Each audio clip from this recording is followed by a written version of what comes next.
I'm Ryan Pannone, assistant coach with the Erie BayHawks in the NBA D-League, and this is BasketballHQ.com.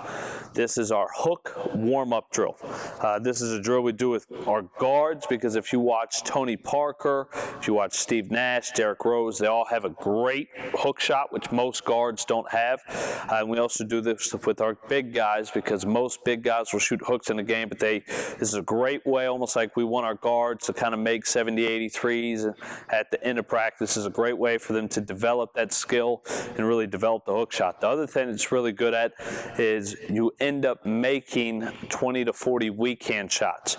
So with this drill, we've got two ways of doing it. Number one, we have them make 10 of each, or number two, depending on time, we have them make 5 of each. So we'll have him come in from this direction, and he's got to make 5 to 10 off 1 foot, 5 to 10 off 2 feet. And then he's going to come towards the middle, and same thing, depending on how much time you have with your players, you would either make 5 off 1 foot and 5 off 2 feet, or 10 of each, and then we do the same thing from the opposite side. Now, once we're in this direction, we really like to mix in some of the backboard, so we'll have our players kind of alternate shooting off the backboard and just shooting normal shots. This is a great drill to do with both guards and bigs. We do it as a warm-up before we even stretch, so they're really locking in on their touch, but also their form. Think of form shooting, and that's the way it is with our hook shot. We're working on our form and our touch with our hook. Okay, go ahead, go. For the purposes of this drill, he's going to make 2 of each. Now, if you watch what he just did there, the moment he catch and he took that dribble, on his first shot, his eyes dropped to the floor. So you don't want your guards and bigs to catch and drop their eyes to the floor. Okay, 2, we want to make sure they're jumping up like a rocket ship. We don't want them jumping out. And 3, we want them following through. So you saw on that floater right there, he kind of stopped short. And if you really think about a shot here, you want to guide it into the rim. So we want our players following through with these 2 fingers in the rim. So if they're coming from this direction, these 2 fingers are in the rim, just like a shot. Next thing, as you'll see him coming, he's doing a good job of jumping straight up. We don't want him jumping out to where he jumped towards me, because then he's looking at getting a charge.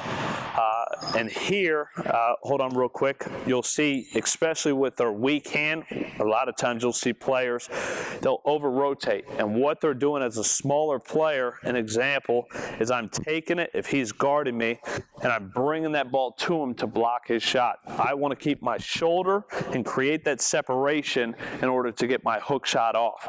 Okay, the other thing is some players will typically come out wide like this, almost like a sky hook, which if you want to work with your players on a sky hook, that's fine, but we want it up, we don't want it rocking, and we want it coming up this way. Okay, once we release, we want our bicep to our ear, we don't want it over, and we want to make sure these 2 fingers are in the center of the rim following through.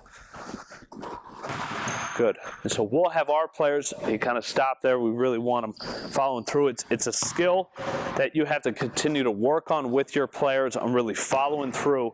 And it's the same reason why that we talk about with a shot. We want these 2 fingers guiding it to the rim. For there, he kind of stopped short. Make sure that we're following through. Don't just throw it to the rim like a shot put.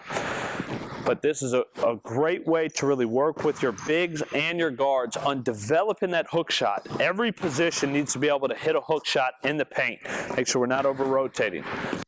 Good. Follow through. We want our guards and our bigs following through. Right there, he kind of stopped short. Make sure we're following through like a shot. That was better. Good right there. Now, don't baby it. Don't short arm it. We also want full extension.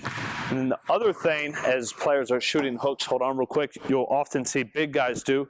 They'll shoot it, and these 2 fingers are this way to the rim or this way to the rim. Much like a jump shot, we want our hand in the center rim.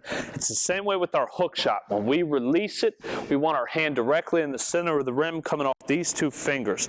So as we're doing this with our guards and our bigs, we really have them feeling for touch. We want them to feel the ball coming off these 2 fingers. I'm Ryan Pannone, and this is BasketballHQ.com.